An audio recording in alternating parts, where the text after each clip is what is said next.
अनंतकोटी ब्रह्मांड नायक राजाधिराज योगिराज श्री स्वामी समर्थ महाराज की जय। नमस्कार मंडळी. बऱ्याच लोकांनी असं विचारलं की पारिजातक, बकुळ, सुरंगी याबद्दल जरा थोडीशी माहिती द्या.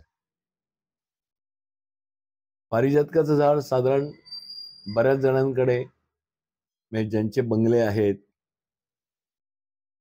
तर अशा घरामध्ये किंवा सोसायटी आहेत अशा ठिकाणी तुम्हाला पारिजातकाची झाडं बघायला मिळतील.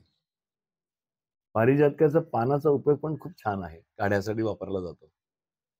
पारिजातकाची फुलं ही अतिशय सुवासिक आहेत, त्याचा सेंट पण तयार करतात. अत्तर मिळतं पारिजातकाचं. उपयोग त्याचा फक्त काढा म्हणूनच आहे पानांचा, बाकी झाड ते भरल्यानंतर फार छान दिसतं. सुरंगी पण खूपच वेगळं जातीचं झाड आहे, पण सुरंगीची जी फुलं आहे ती खूप उशिरा येतात. म्हणजे सुरंगी झाड हे वाढायला खूप थोडंसं उशिराने वाढतं.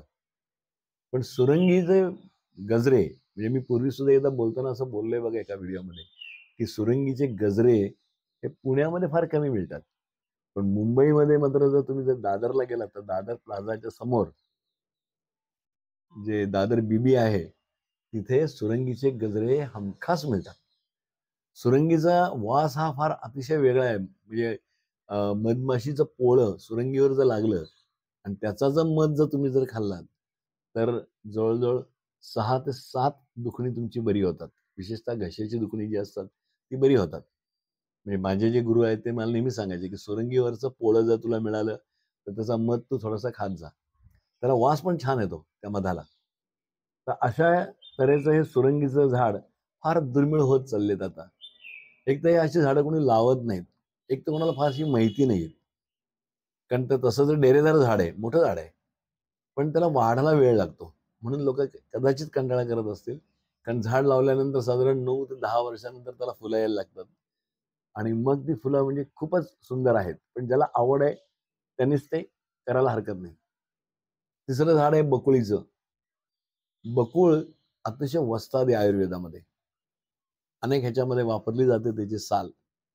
पण बकुळीच्या सालापासून जर पावडर तयार केली आणि तिचे दात तुमचे लूज पडत असतील तर ते घट्ट करण्यासाठी बकुळीच्या सालीचा उपयोग करतात.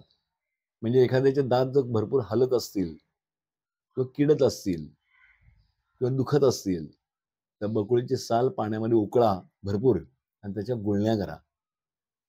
उकळून झालं, थंड झालं की मग उकळायचं आणि गुळण्या करायच्या त्याच्या. गुळण्या केल्यानंतर तुमचे दात घट्ट होतात. किंवा रादर बकुळीच्या सालीची पावडर तुम्हाला मिळाली तर त्यांनी सकाळी त्यात थोडीशी तुरटीची पावडर घाला, अगदी थोडी थोडी हळद घाला आणि त्याने दात घासा. बघा तुमचे दात कसे होईल. तुम्हाला कीड लागणार नाही, तोंडाला वास येणार नाही. दुसरी गोष्ट म्हणजे दात घट्ट राहतील, दात पडणार नाहीत. असा बकुळीचा उपयोग आहे. बकुळीच्या फुलांचा गजरा आपल्याकडे लोक आवडीने घालतात, आवडीने करतात बायका.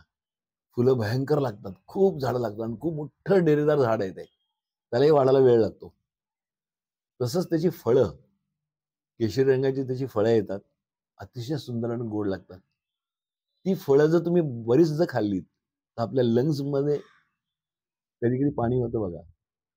ते अशा तऱ्हेची जी फळं खाल्ली तर लंग्समध्ये पाणी होत नाही असे माझे गुरु नेहमी सांगायचे मला. तर अशी बकुळीची झाडं तुम्हाला जर कुठे मिळाली, लावता आली तर त्याची फळं जरूर खा. फुलं सुद्धा खाता येतात बरं का. त्या फुलाचा मागचं देठ जर खाल्लं ना तुम्ही तर ते गोड लागतं. तेही औषधी आहे, खोकला त्यांनी कमी होतो. अशा तऱ्हेचं हे बकुळ वस्ताद झाड आहे. मला असं वाटतं आता मी हे दुसऱ्यांदा सांगतोय ही सगळी गोष्ट. कृपया लोकांनी आता परत विचारू नये की बकुळ, सुरंगी आणि पारिजातकाबद्दल आम्हाला सांगा. आता हे नीट लक्षात ठेवा की बकुळीचं झाड तुमच्याकडे जागा असेल तर नक्की लावा. नाही कुठे मिळाली झाडं तर मला सांगा, मी सांगेन तुम्हाला नर्सऱ्या कुठल्या नर्सऱ्यांमध्ये झाडं ती मिळतात. ती सुरंगी पण मिळतात, पारिजातकही मिळतं. तर चला मंडळी, भेटूया आपण एका नवीन विषयावरती अजून. तोपर्यंत नमस्कार.